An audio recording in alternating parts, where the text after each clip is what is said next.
Today I am going to share with you a story. It is one of my favorites, and it is to my mother. I believe, I believe, I believe. I believe in magic.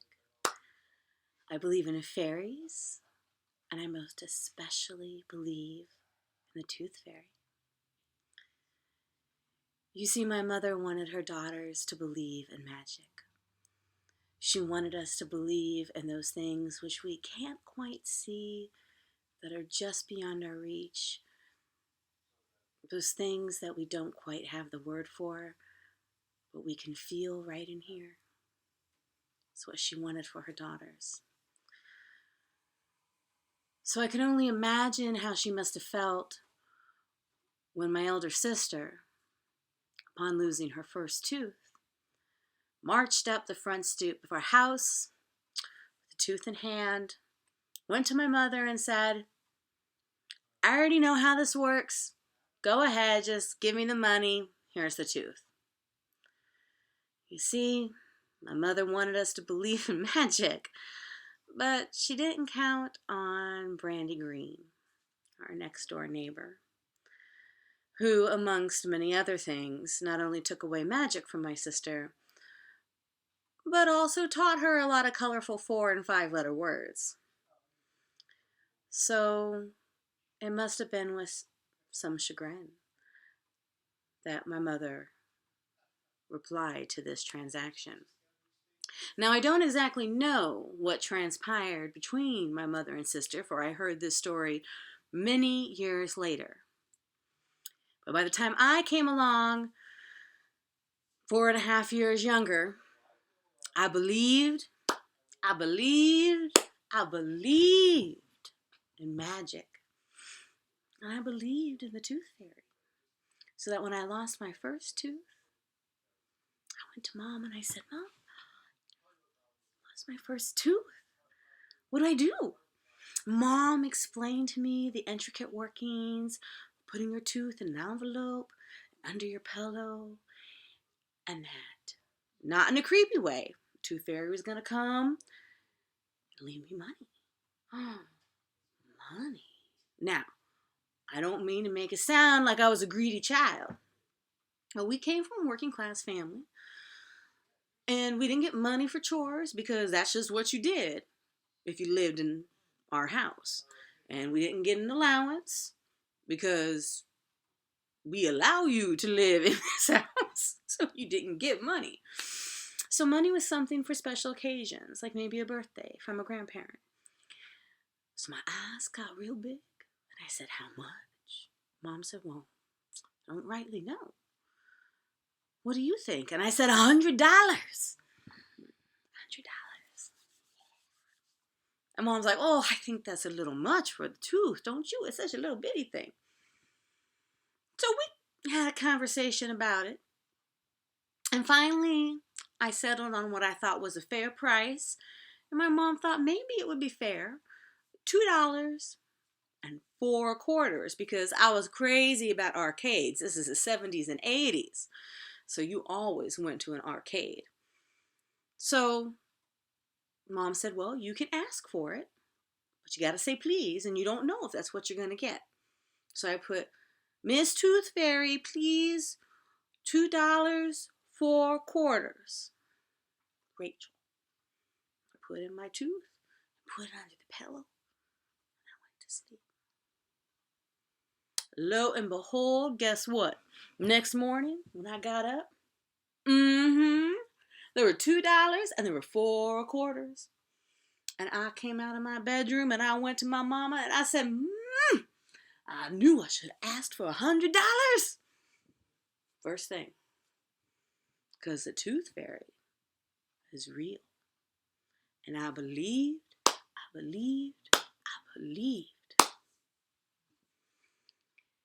I started wondering about the Tooth Fairy. I started wondering more about magic. Did the Tooth Fairy go to a school like me? Does she have friends like me? Does she have 3 best friends named Pilar And Michelle W.A. and Michelle W.E., what was her favorite color? Mine's green. I wonder if her favorite color is the same. Or is it different? Because sometimes I change my favorite color. It just depends. Does she like dogs? I love dogs. We have so many dogs. What's her favorite subject? I have a lot of favorite subjects, except PE. I don't like PE, but I like lunch. Lunch is fun. I wondered these things. How do I get answers to these things? I could write a letter. That's right, I can write a letter to the Tooth Fairy. So that's what I did. And I thought a letter's also polite. I can say thank you to the Tooth Fairy because she was awfully polite and kind and leaving me $2.04. So when I lost my next tooth, that's exactly what I did. Dear Miss Tooth Fairy, thank you so much for leaving me some money. I appreciate that. And I just want to tell you a little bit about me and my three best friends, Pilar and Michelle W.A. and Michelle W.E. And my favorite color is green, and I like lunch. What's your favorite color? Do you go to school? Do you got a lot of friends? Do you have to go to school to be a Tooth Fairy? What do they teach you? So I asked my questions. The next day happened. Guess what? I had a letter back. A letter from the Tooth Fairy. Snap. How many of you all got letters from the Tooth Fairy? I know at least one of us here. So I was so excited. I came running out. I was sharing it with my mother, with my sister. I was so thrilled. So thrilled. Guess what? Her favorite color? Yellow. And there is a Tooth Fairy school. And there's more than one Tooth Fairy because there's so many children in the world. It just makes sense. So other Tooth Fairies were her friends. Santa Claus, friend. He's real. And they like to get together on special occasions. Of course, they can't get together on the holidays because, he's busy. And I just felt so loved that she took time out to write back to me. And so began our correspondence. Me writing back to the Tooth Fairy and her writing on back to me. And yeah, the money was great. I mean, I'm not going to lie because, money's great. I was able to go to the corner store and get me, like some lemon heads. It used to be 10 cents a box back then too. And other things. But it was the letters. I felt so loved and so cherished. Now, there comes a certain point in your life as a child where you stop talking about getting letters from the Tooth Fairy. There just does, because other people just think it's silly. Maybe they don't believe anymore. And I also kind of wanted to keep them to me, because I understood why they stopped believing, because, they didn't have what I have. They didn't have that love. But there is one person that I continue to talk to, and her name is Lynn. And I continue to tell Lynn about it, because from the very beginning, Lynn kept telling me, no, the Tooth Fairy cannot be real. And the Tooth Fairy can't be real because I have never received anything for any of my teeth. And we'd have arguments over this. This is the one thing we argued about. No, she is real. She writes me. Let me tell you about her. Lynn did not want to hear a thing. So in one of my letters, when I lost a tooth, I wrote to the Tooth Fairy, and I was about in 3rd grade, and I asked about Lynn Lee, and I said, Tooth Fairy, I don't understand. I'm really struggling here. Why doesn't Lynn get her teeth collected? Why doesn't someone visit her? Why aren't you visiting her? Now, here is her address. Now, she lives on a cul-de-sac like me, but she's in an apartment. Maybe you got it confused. I'm trying to make sense of this, right? So the Tooth Fairy wrote me back, and she said, well, this is the thing about magic. Someone has to really believe. You can't just want the money. Anybody can want money. In fact, that's usually all they want. You have to really believe in magic like you do, Rachel. They have to want to believe in us. And just so you know, Lynn Lee's not one of mine. She belongs to a different Tooth Fairy, all right? And I thought, well, that makes sense. because I've always cared more about believing in the magic than anything else. So I went to school the next day and I told Lynn, I go, it can't be about the money. Now, I knew Lynn wanted the money, all right? Because, we all grew up in areas that weren't that wealthy. And I said, but, you have to really believe in this magic. You have to want this. So that night, Lynn went and put all her teeth under the pillow, and she said she was going to want it. Next day, she came back to school and said, no, Tooth Fairy doesn't exist. There was nothing there. And I looked at her and I said, I can't be your friend. That's right. I just came right out and said it. I said, I can't talk about this with you anymore. I just can't be your friend because you don't believe. And I was torn up something awful. And I went home that day. I walked home and I told my mom what happened, everything that happened. My mom got real quiet, real still. She looked right at me, real close. And she said, Rachel, there's something important I have to tell you. And I said, okay. She goes, now, this might be upsetting for you to hear. Okay, Mom. The Tooth Fairy's right. You shouldn't be friends with Lynn. Oh, that was what I decided. She goes, yes, you were right. You listened to your heart. Just cut her out. Just cut her out. Someone doesn't believe in magic and something greater than themselves. It shouldn't be a part of your life. Well, that was it. There goes that friendship. It was gone. But Lynn planted a seed of doubt within my mind. Well, her and Encyclopedia Brown, because I read a lot of him too. Okay, so thanks so well. Made me think about it. I wondered, is the Tooth Fairy real? I mean, I got these letters. I mean, I've been friends with Lynn a long time, but, I'm not really talking about the Tooth Fairy anymore to people. So I decided to conduct my own investigation. That's right, I know, a little bit more Encyclopedia Brownish. So the first thing I did, 4th grade rolls around, we taking pictures.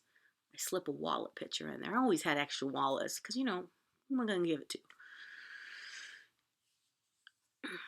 Dear Tooth Fairy, I'm giving you a picture of me. I was really hoping you could give me a picture of you. Photographic evidence. That's right, people. What I get back? The Tooth Fairy draws me a picture of herself. Now, I know what you're thinking.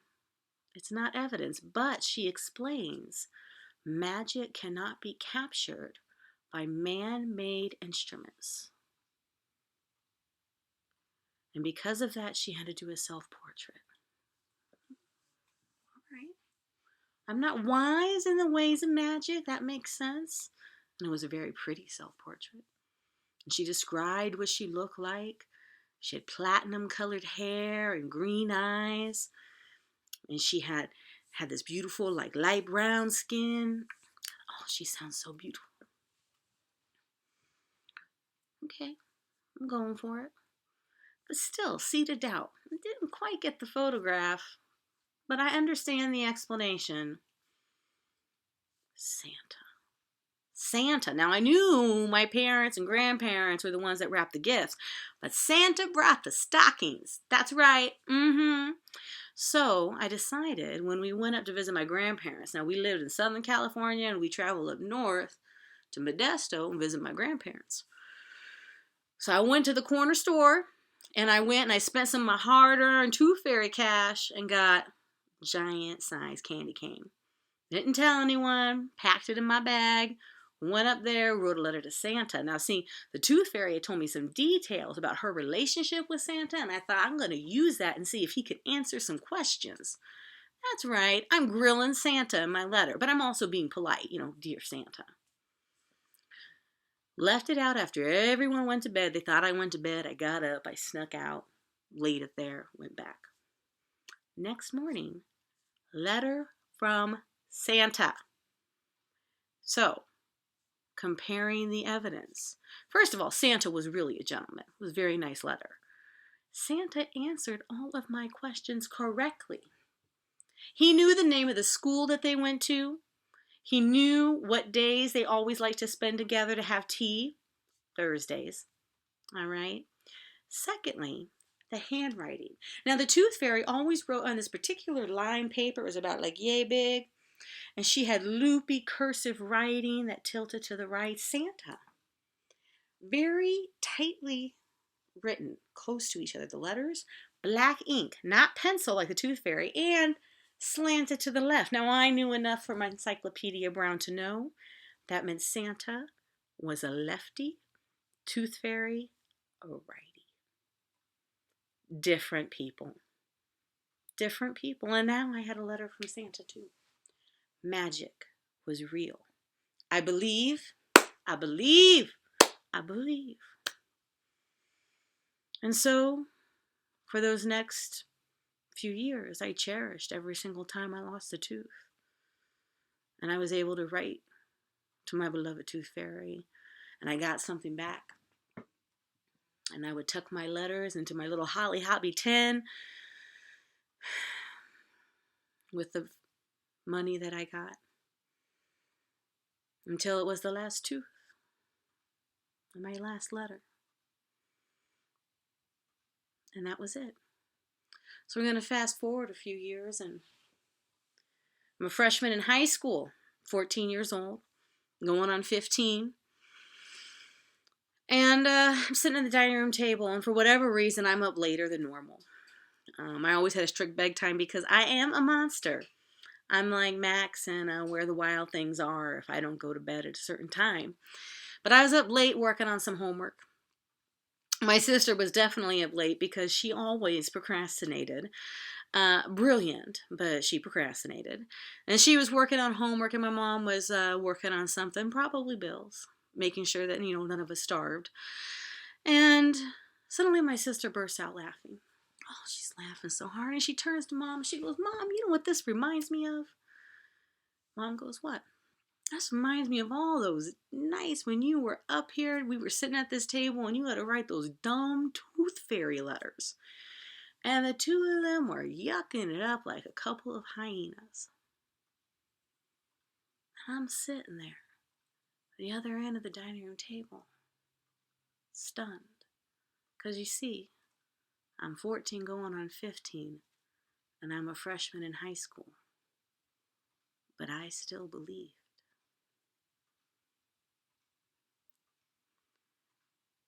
And I start to cry. And I'm stunned. My mom and my sister stop because they suddenly realize they're the only two who are laughing, and they look over at me and they see me crying. And I say, Mom, that was you? You were the Tooth Fairy?